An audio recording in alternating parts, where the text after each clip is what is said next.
জুলাই গণঅভ্যুত্থানের সময় হবিগঞ্জের বানিয়াচং থানায় আগুন দেওয়ার ঘটনা নিয়ে সম্প্রতি বক্তব্য দিয়ে আলোচনায় এসেছেন বৈষম্য বিরোধী ছাত্র আন্দোলনের নেতা মাহাদী হাসান। অন্যদিকে গাজীপুরে চাঁদাবাজির অভিযোগে মামলায় গ্রেফতার হন জুলাই যোদ্ধা তাহরিমা জান্নাত সুরভি। যদিও পরে জামিন পান দুজনই।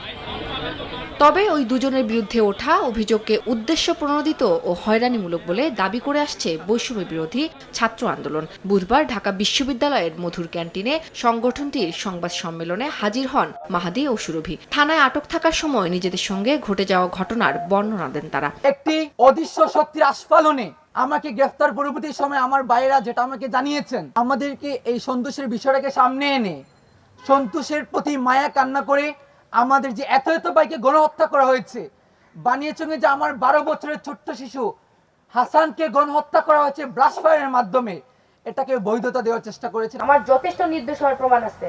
সমস্ত প্রমাণ যখন আমার উকিলরা ম্যাজিস্ট্রেট কাছে দেয়, ম্যাজিস্ট্রেট তাও আমার 2 দিনের রিমান্ড মঞ্জুর করে।